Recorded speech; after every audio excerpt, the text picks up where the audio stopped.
Hey folks, Kate here, yoga teacher, inspiring a nimble approach to a joyful practice, here for day 4 of 30 days of transitions. Today we're going to talk about moving from tabletop to downward facing dog.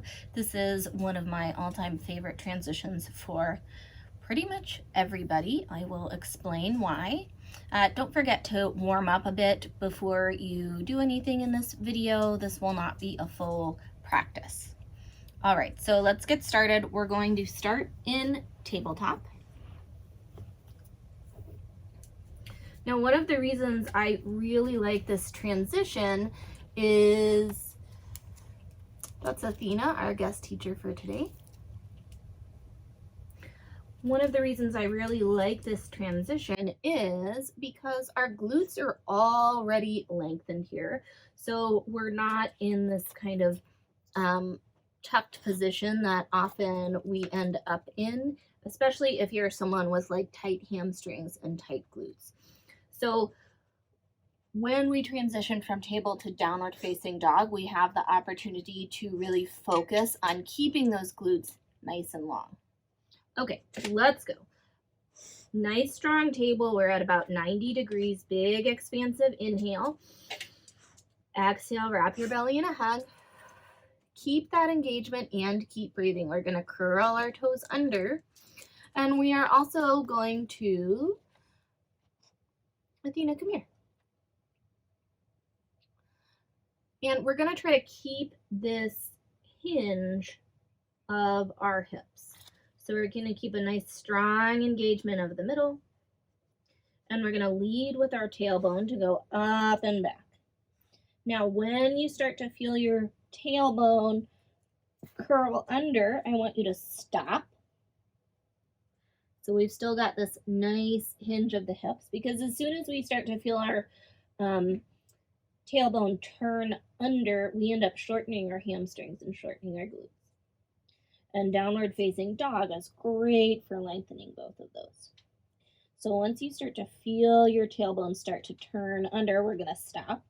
Doesn't matter if your legs are straight. But if you pause here and keep breathing, you might find that the backs of your knees start to open up. We're breathing and we have nice strong engagement in the middle. Then we're going to bend our knees, lower ourselves back down. Okay, let's try that again. Strong table, strong through the middle. We're going to lead with our tailbone to go back. Hinge, hinge, hinge, hinge, hinge. We're going to stop here, really press the floor away with your hands. And then maybe you start to open up the backs of your knees. Just like any other pose, nothing magic happens if you get to one specific spot or your pose looks a specific way. The magic happens when the pose is working for your body. Okay, so that's option 1. Option 2 is we step back to plank. We worked on this transition a couple videos ago, so we know how to step back to plank. Strong through the middle, one foot back. Weight on the ball of the foot. Other foot back. Strong through the middle. Here I am going to engage the glutes a little bit. Still going to lead with the tailbone. This is a little bit more of an ab exercise.